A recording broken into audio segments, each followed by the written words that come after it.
Tina Steward obviously is passionate about horses. As a vet, chiropractor, FEI rider, and coach, she knows her way around horses.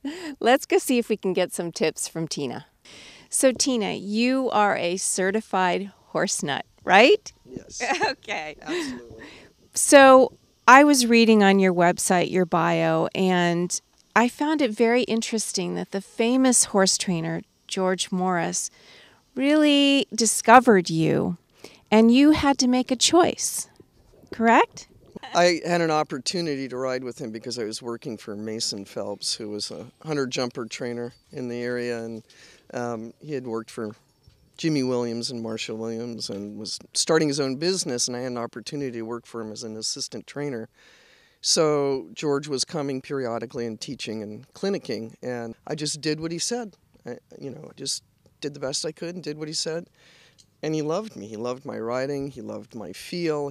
And I think he appreciated my education because I had started with Klaus Albin when I was 13 in dressage. And, so I could do shoulder in, haunches in, half pass, lengthen the canter, shorten the canter. I could do some stuff. And I think he really appreciated that. And I had a good work ethic. And that's very important with George. He said I was one of the top young riders he'd seen in 20 years or 30 years or something.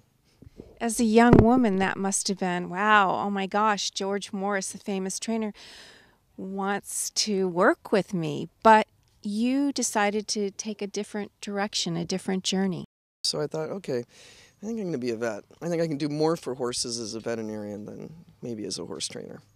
So let me understand this. That wasn't enough for you. You decided, okay, I'm a vet, but you know what? I'm going to continue on and be a coach and a rider and a chiropractor, all that?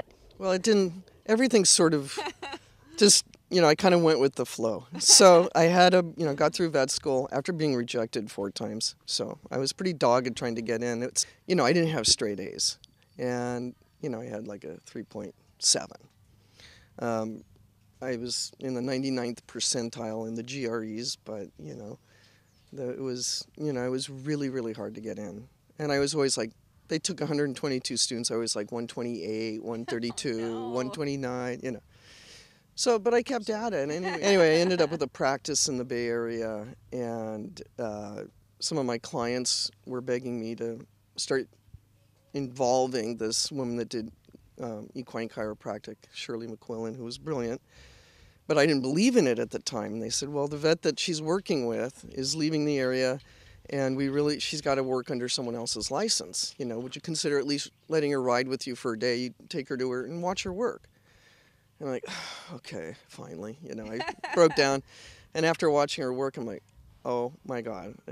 And we worked together for about 3 years, and she taught me some stuff, and I slowly, developed a little bit of a different technique for myself, things that work in my hands anyway. And I'm like, okay, this is the next dimension beyond academic medicine where you look for a head bob and basic lameness and block things out. Right. This is way more subtle and appealed to me because of my riding. I also wanted to ask you if being a vet and a chiropractor gives you an added insight. You touched upon that a little bit earlier, but after all, your patients can't talk to you.